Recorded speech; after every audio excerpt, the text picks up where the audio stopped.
Hey guys, and welcome to a Peacekeeper task guide, wet job part 1. For this task, you're going to need to eliminate 10 scavs on Shoreline, and you must be using a suppressed M4A1 or ADAR. Don't forget to leave a like on this video if you find this guide useful. So for this task, you do need to either be using the ADAR 215 or the M4A1 standard. You cannot use any of the other 545s, so like the MDR, the HKs, that kind of stuff. That will not work for this task. Now I'm going to show you a really cheap and easy way to mod these. Personally, especially when it comes to killing the people on Shoreline, it's just easier to have range. Now I will show you this. Not a lot of people actually like this site, but in my opinion it is such a clean site and I have been using it. I have been running the ACOG. To me, it's pretty much perfect. And of course, you always want to be silenced when you got to get your kills, especially on an open map like Shoreline. I'd recommend whacking on a suppressor. So right here is a really cheap and easy way of doing this task, especially with a silencer. You kind of want to run something like M855A1 or M993 or M995, sorry, or M856A1. You want to have the A1s at the end of your ammunition. So something like this one or something like this. If you run without the A1s, then the bullets right now with this gun are absolutely trash this wipe, and not having the A1s in the end, it can be an absolute pain. And here's the M995, which is also really high pen, but the flesh is so bad that it's kind of, I don't know, it does take 2 shots. So if you're coming across someone who's really good, then this might be able to help you.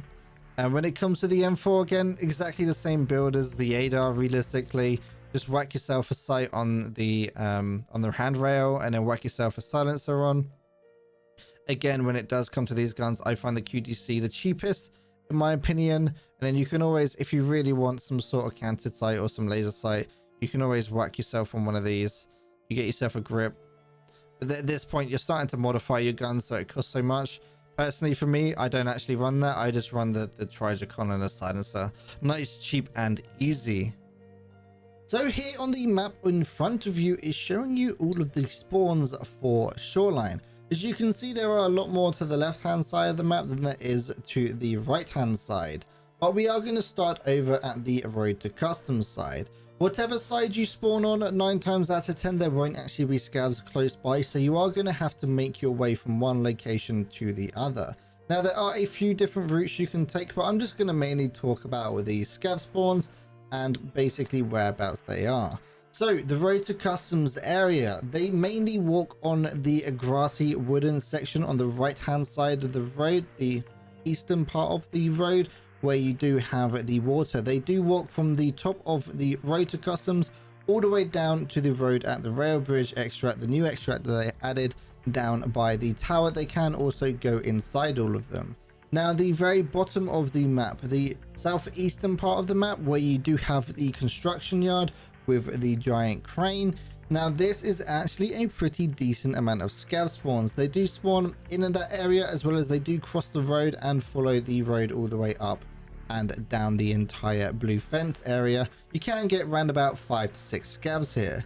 Now over by the radar dome, which is the weather station, you can get around about 4 to 5 scavs. They do normally patrol inside the area. They don't really go around the outside. And if they do, it's mainly by the main road.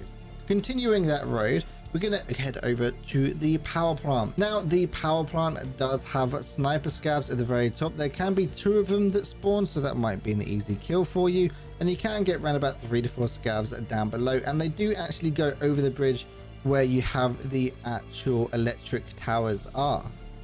Continuing down south, we're going to head down to the gas station and the pier. Now this is a pretty juicy amount of scavs. If you do spawn at the road to customs area, I would actually recommend if you head down here first, then make your way up into the resort. But for down here, they do spawn by the gas station, as well as patrol the road down by the ocean, as well as all the way down to the pier. And senator can spawn at the pier, so make sure you carry yourself a good decent range. Continuing along the road, you do have the scav island. Now this one is actually really easy to snipe onto. It is around about 150 meters if you do want some zeroing, and they do mainly stand out in the open. There is a little hut that they can walk into, but normally get around about 4 to 5 scavs at this location. Now at the tunnel and the ruin road extra, this is a pretty decent spot. You can get around about 3 to 5 scavs here, and they do walk up onto the hill, and they can sometimes sit in the bushes, just like wonderful extract campers. Now heading up the road again into the town, there isn't actually, I haven't had much luck with scavs spawning here, but they do spawn here and they can get around about 2 to 3 scavs. Now if you go to your east and head over to the cottage, this is somewhere where Senator can spawn. You can get around about 3 to 4 scavs again that walk in between both of the cottages, but of course if Santa's there, they can actually go out into the construction site opposite the cottage on the eastern part of the road. Now continuing up towards the resort, you do have a wonderful bus station, or a little like depot area where you got a few buses and some cars. You can get around about 3 to 4 scavs. Now when it comes to the main resort, you can get around about 5 to 6 scavs that do wander west wing, room, east wing, as well as the admin. They do walk along the corridors. It's quite rare that you see them on the second floor, but if you are by 301, they can actually path all the way up to 301. As well as at admin, they can walk out the back of admin by the tennis courts, as well as on the other side at the back of east wing, they can walk out by the children's play area. Continuing out the back of the resort, you do have the good old extract that's now disappeared, the rock extract, and you can get 2 sniper scavs that spawn on top of the sniper rock up there, as well as a few scavs dotted around near the bunker. Now for the final location, and these scavs are absolutely cracked, if you head west, you are going to reach this rock, which is just basically in between the bunker area and the swamp area. In fact, it's quite close to the swamp area. You can get around about 3 to 5 scavs, but do bear in mind that they can see through the grass where we can't. So good luck. I have been one tapped by a scav here that had M61, and I finished a giant loot run on resort, so you do just need to watch yourself. If you are struggling with this task, or just in general wanting to find people to play with, head over to piranha.tv/discord. We do have a decently large looking for group community, as well as a Sherpa system, so if you just need a bit more help than normal, then we are there to help you.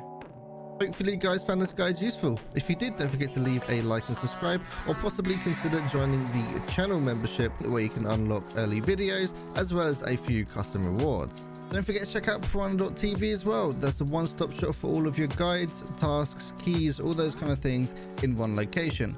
Hopefully you guys found this guide useful, and I'll see you in the next video.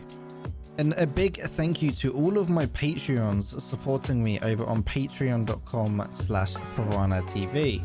And a huge thank you to J Dam, Freddy and Beansy. Without this kind of support, I wouldn't be able to do what I do.